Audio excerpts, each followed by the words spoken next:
Hey everybody, Taylor Schomaker, registered dietitian with Enlightened Nutrition, and I am here today with you virtually at Baynes. We are in Freeland, Michigan, and I'm sure you've heard of it, Baynes, and you've seen it, but they are under newer ownership, and they've done a lot of really awesome things. In the apple barn itself, there is a lot of Michigan-made products in the front area and a new menu in the back, but what's really awesome is the space we're in today. They have revamped this house as a venue option. So they had a wedding here one time, they do showers. So I'll have you take a look around and then I'll show you why we're meeting today.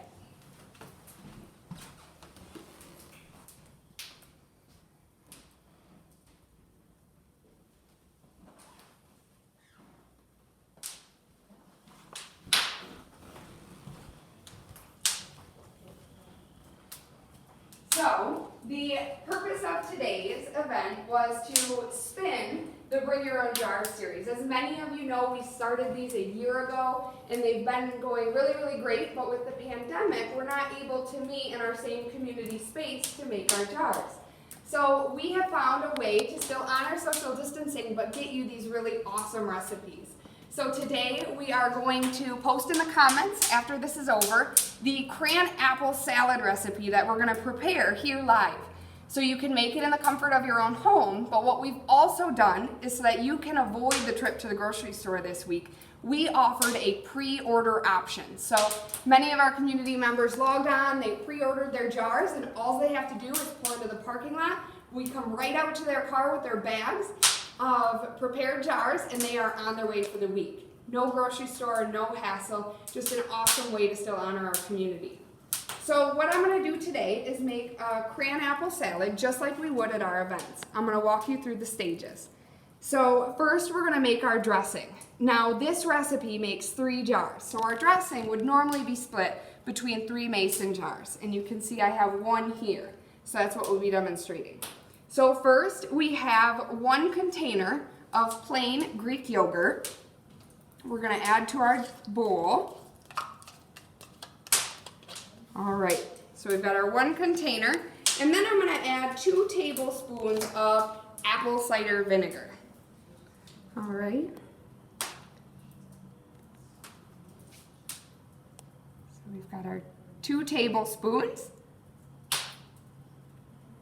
And then I'm going to add 1 tablespoon of honey.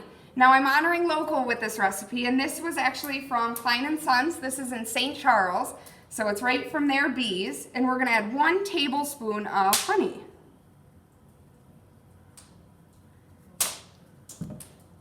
All right. So once we've got our tablespoon in there, we're going to add 1 teaspoon of Mrs. Dash. I have the onion and herb blend here today.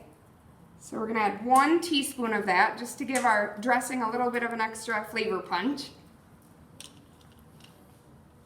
All right, and then the last item that we're adding to our dressing, which makes it a poppy seed dressing, are poppy seeds. So we're going to add half a teaspoon of poppy seeds. All right, and those are our ingredients, so we're just going to mix them up real good. And again, this would normally be split between 3 jars. It's about 2 to 3 tablespoons per jar.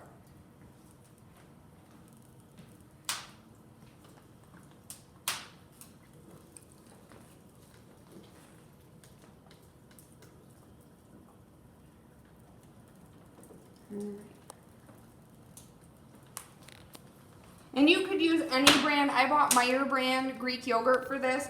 You could use any brand that you found plain, so unflavored.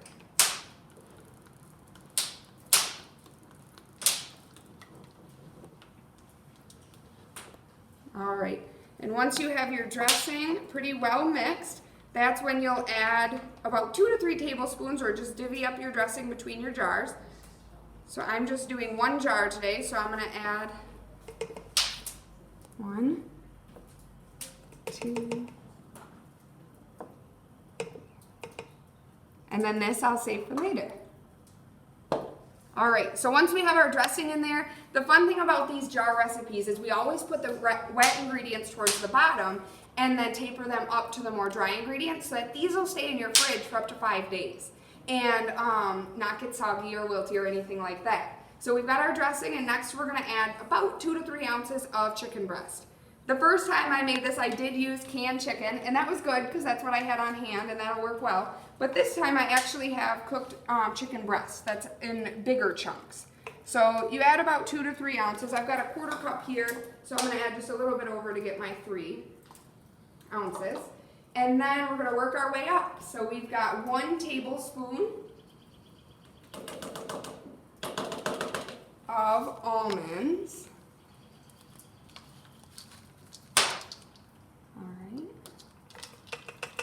And then we've got 1 tablespoon of cranberries.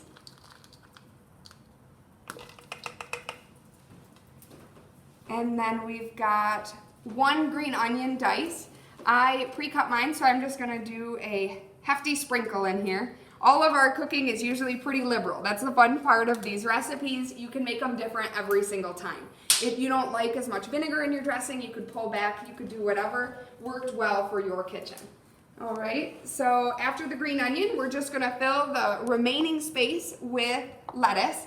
This lettuce, another local ingredient, was actually from the Shepherd Organic Farm.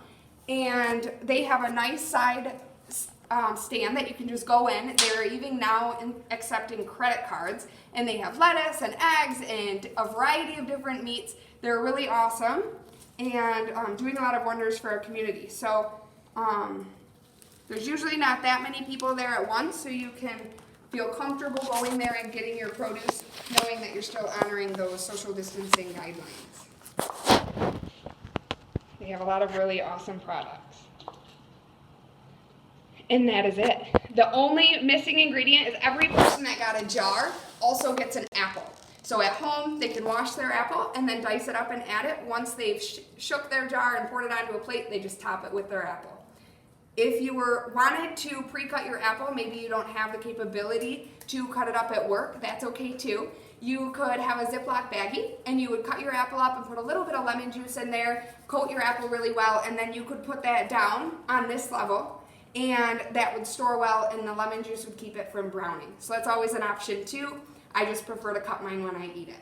So lots of flexibility. We're gonna have a lot more events coming up when life returns. So thank you everybody and have a great day. Stay safe and well.